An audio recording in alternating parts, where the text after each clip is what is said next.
প্রিয় শিক্ষার্থীরা, তোমরা সবাই কেমন আছো? সেন্ট জেভিয়ার্স হাই স্কুলের পক্ষ থেকে সবাইকে শুভেচ্ছা এবং অভিনন্দন। আজ আমি তোমাদের অষ্টম শ্রেণীর বাংলাদেশ ও বিশ্ব পরিচয়ের প্রথম অধ্যায়ের উপনিবেশিক যুগ ও বাংলার স্বাধীনতা সংগ্রাম।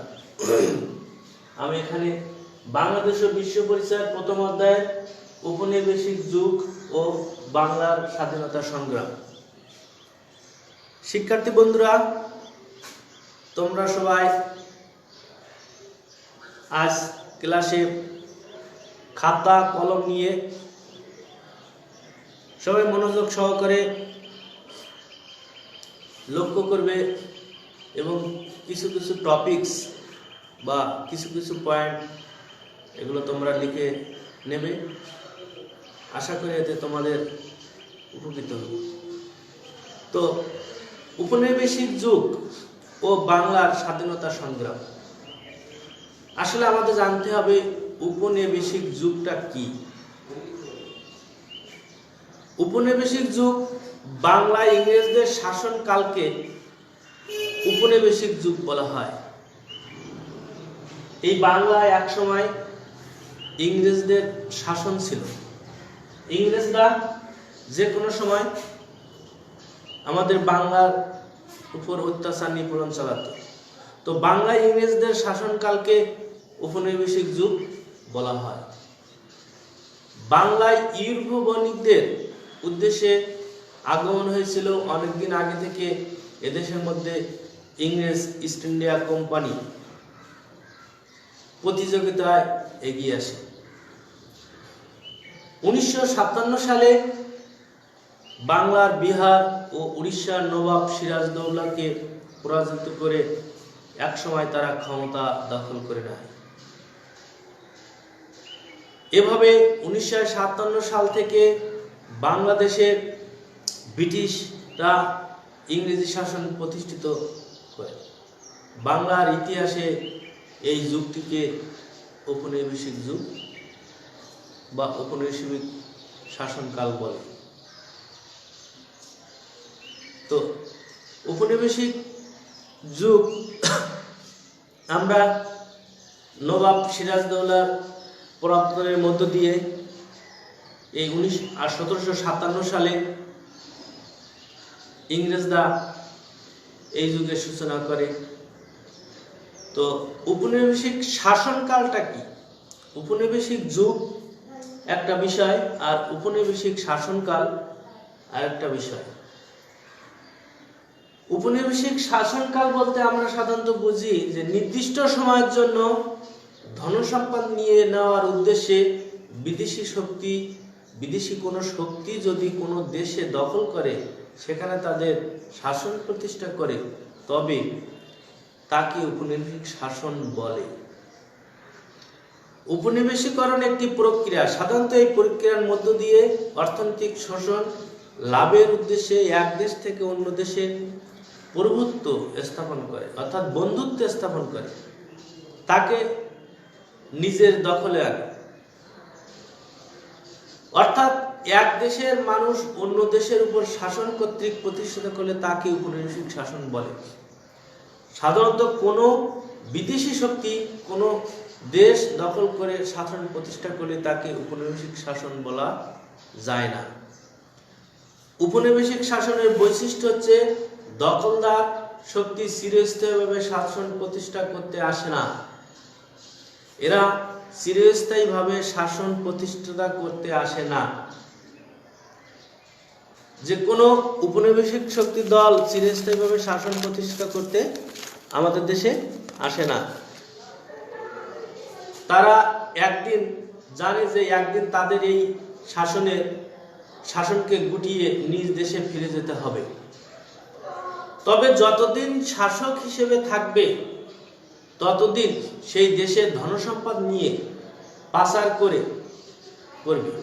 তারপর যখন তাদের শাসনের বিরুদ্ধে স্থানীয় মানুষ বা স্থানীয় জনগণ যখন বিক্ষুব্ধ হয়ে উঠবে বা অন্য কোনো কারণে অন্যের দেশ শাসন করা আর সম্ভব বা সুবিধাজনক মনে হবে না, তখন ফিরে যাবে নিজ দেশে। এভাবে অন্য কোনো দেশের উপর কর্তৃক প্রতিষ্ঠাকে ঔপনিবেশিক শাসন বলে। তো অধীনস্থ দেশটি জনগণ, সম্পদ সবকিছুই অধিপতি দেশটির নিজের স্বার্থ অনুযায়ী পরিচালনা করে। এখানে দখলকৃত দেশটি বা দখলদারি দেশের উপনিবেশিক পরিণত হয়। বাংলায় প্রায় 200 বছর এমনভাবে ইংরেজি উপনিবেশিক শাসন ছিল। কয়শো বছর ছিল? 200 বছর।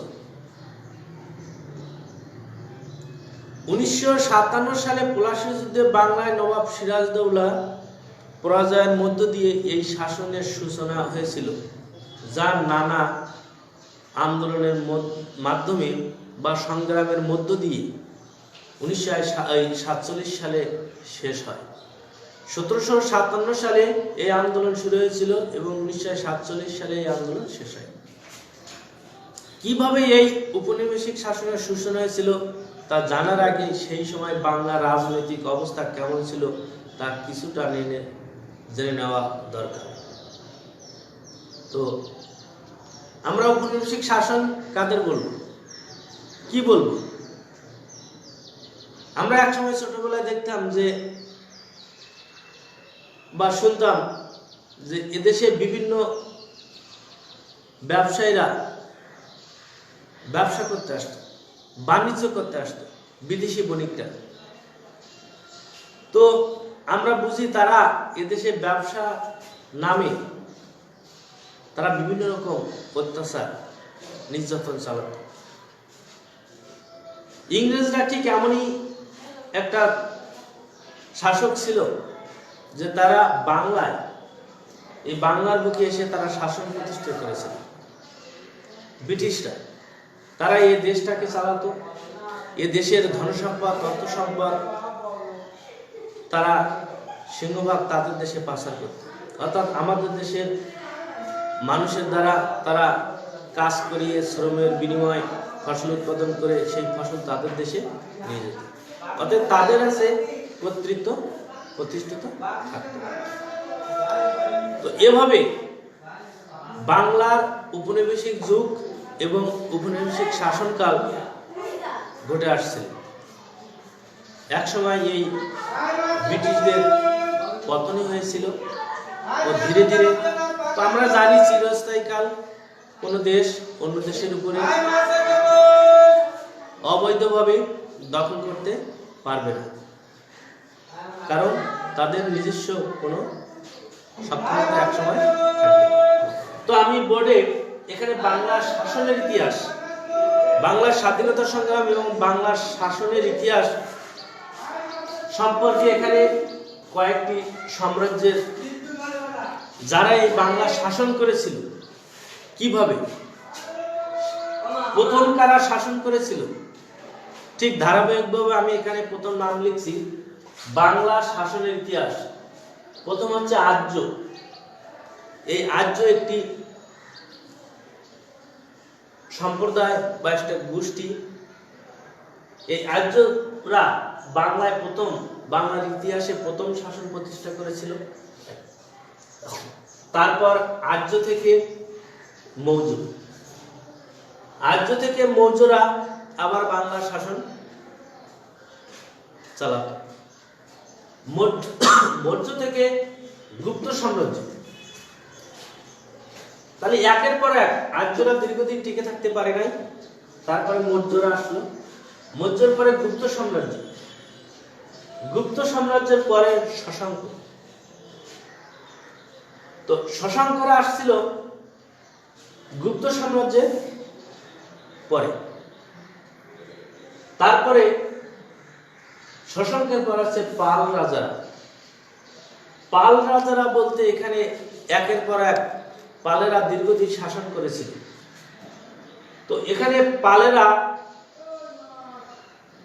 অনেকদিন দীর্ঘদিন শাসন করেছিল, তারপর সেন রাজারা, অর্থাৎ পাল রাজারা একের পর এক, রাজারা বলতে একের পর এক এক তার ছেলে এইভাবে শাসন করেছিল। তারপরে ঠিক সেন রাজারও ওই তদ্রূপ, যে ঠিক একের পর এক সেন রাজারা দীর্ঘদিন এই বাংলায় আধিপত্য বিস্তার করেছিল। তারপরে সুলতানি শাসন, সুলতানি শাসনের পরে মুঘল শাসন, মুঘল সাম্রাজ্য, তারপরে নবাব। আমরা তো একটু আগে পড়ছি নবাব সিরাজদৌল্লাকে। ইস্ট ইন্ডিয়া কোম্পানি প্রতিযোগিতায় এগিয়ে যায় 1957 সালে, 1757 সালে বাংলা, বিহার ও উড়িষ্যা নবাব সিরাজদৌল্লাকে পরাজিত করে ইংরেজরা অর্থাৎ ইউরোপীয় শক্তি এই বাংলায় শাসন প্রতিষ্ঠা করেন। তো এই নবাব সিরাজদৌল্লাকে পরাজিত করে যে ইংরেজরা বাংলা যে শাসন প্রতিষ্ঠা করেছিল, সেটি ইতিহাসের সবচেয়ে নির্মম নিষ্ঠুরতম শাসন প্রতিষ্ঠা তারা বাংলায় করেছিল। এই নবাবের পরে ইংরেজরা অর্থাৎ ইউরোপীয় শক্তিরা, তারপরে আসছিল পাকিস্তান,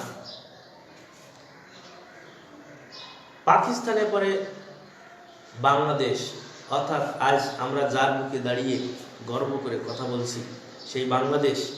এই বাংলাদেশ অনেক ঘাত প্রতিঘাত সংগ্রাম করে এই বাংলাদেশ নামক দেশটির সৃষ্টি হয়েছে। অনেকগুলো শাসকের শাসন নির্যাতন সহ্য করে এই বাংলাদেশ নামক দেশটি আজ বিশ্বের মুখে মাথা উঁচু করে দাঁড়িয়েছে। তো এখানে আর্যের পরে মৌর্য, মৌর্যের পরে গুপ্ত সাম্রাজ্য, গুপ্ত সাম্রাজ্যের পরে শশাঙ্ক, শশাঙ্কর পরে পাল রাজারা, পালের পরে সেন রাজারা, সেনের পরে সুলতানি শাসন, সুলতানি শাসনের পরে মুঘল, মুঘলের পরে নবাব, তারপরে ইংরেজ অর্থাৎ ইউরোপীয় শক্তি, তারপরে পাকিস্তান, তারপরে বাংলাদেশ। তো আমি এই শাসনগুলো একের পর এক মনে রাখার জন্য আমি একটি ছন্দ তৈরি করছি। এই ছন্দটি তোমরা লিখে নেবে। যে ছন্দটি হচ্ছে, আজম গুপ্ত শশীর পাশে বসো মন ইনার পাবে। মানে আজম গুপ্ত শশীর পাশে বসো মন এনার পাবে। অর্থাৎ এটি ছন্দটির অর্থ হচ্ছে, আজম গুপ্ত তুমি শশীর পাশে বসো, তুমি তার মন পাবে। তো ছন্দটি হচ্ছে, আজম গুপ্ত শশীর পাশে বসো এনার মন পাবে। অর্থাৎ এই আতে আর্য সাম্রাজ্য, মতে মৌর্য, গুপ্ততে গুপ্ত সাম্রাজ্য, তালিবর সাথে শশাঙ্ক, পাশে পথে পাল রাজারা, দন্তস্বা একারে সেন রাজারা, বসতে বসো সুলতানি আমল, তারপরে সুলতানি শাসন, মতে মুঘল, দন্তনতে নবাব, ইপে ইংরেজ অর্থাৎ ইউরোপীয় শক্তি, পথে পাকিস্তান, আর পাবে এই বতে বাংলাদেশ। তো এইভাবে এটি লিখে নিয়ে তোমরা 2-3 বার মনে মনে প্র্যাকটিস করো বা মনে মনে এটা পড়ে ফেলো, দেখবো এটি সহজ হবে। যে আজম গুপ্ত শশীর পাশে বসো এনার মন পাবে। অর্থাৎ এই ইতিহাসের অনেকগুলো শাসনকাল ছিল, সেই শাসনকালগুলো আমরা সংক্ষেপে মনে রাখার জন্য এই ছন্দটি ব্যবহার করি। তো আমার মনে হয় শিক্ষার্থী বন্ধুরা, তোমরা সবাই এই ছন্দটি লিখে নিয়ে এই শাসনকাল হয়তো আমার মনে হয় মুখস্থ করা লাগবে না, এটি ধারাবাহিকভাবে আমরা বলতে পারব। তো বাংলার ইতিহাসে, বাংলার শাসন ইতিহাসে সবচেয়ে ব্রিটিশরা অত্যাচার, নিপীড়ন, জুলুম করেছিল। আমরা এক সময় বইতে পড়ে জেনেছি যে ইংরেজরা এদেশে দখল করত, এদেশের উৎপাদিত ফসল সবকিছু তারা নিয়ে যেত। এই দেশের জনগণকে কষ্টের মাধ্যমে তারা ফসল উৎপাদন করত, তাদের সেই পাওনা তাদেরকে দিত না। তো এভাবে এক সময় বাংলাদেশ অনেক ঘাত প্রতিঘাত করে এই বাংলাদেশ নামক দেশটি বিশ্বের বুকে মাথা উঁচু করে দাঁড়িয়েছে। তো এই ছন্দটি তোমরা সবাই আবার একটু শোনো এবং লিখে নাও। আজম গুপ্ত শশীর পাশে বসে এনার মন পাবে। তো আতে আর্য, মতে মৌর্য সাম্রাজ্য, গতে গুপ্ত সাম্রাজ্য, সতে শশাঙ্ক, পথে পাল রাজারা, দন্তর সাথে সেন রাজারা, মতে এই দন্তানতে সুলতানি, মতে মুঘল, দন্তানতে নবাব, ইতে ইংরেজ, পথে পাকিস্তান, বতে বাংলাদেশ। তো আমি আরেকটি ছন্দ লিখব পাল রাজাদের, তোমরা হয়তো এটি শুনছো। বাবার হইল জ্বর আবার সারিল ঔষধে। সুন্দর একটি কথা, বাবার হইল জ্বর, বাবার হইল জ্বর আবার সারিল ঔষধে। দেখো এখানে বাবরের পুত্র, বাবার হইল জ্বর আবার সারিল ঔষধে। সম্রাট বাবর, তার পুত্র হতে হুমায়ুন, সম্রাট হুমায়ুন, তার পুত্র সম্রাট জাহাঙ্গীর, তারপর পুত্র সম্রাট আকবর, তার পুত্র সম্রাট শাহজাহান, আর সর্বশেষ তার পুত্র সম্রাট অরঙ্গজেব। অর্থাৎ বাবর, হুমায়ুন, জাহাঙ্গীর, আকবর, শাহজাহান, অরঙ্গজেব, এইভাবে পাল রাজারা বাংলায় শাসন করেছিল। তো শিক্ষার্থী বন্ধুরা, আমি আগামী ক্লাসে এর বাকিটুকু আমি এইভাবে ছন্দের সাথে তোমাদের সবাইকে শেখানোর চেষ্টা করব। তো তোমরা মনোযোগ সহকারে আমি যে ক্লাসটুকু করছি একটু আবার বাসায় মনোযোগ সহকারে শুনবে বা দেখবে, আর নিজেরা পড়ালেখা চালিয়ে যাবে। সবাইকে ধন্যবাদ জানিয়ে এখানেই শেষ করছি।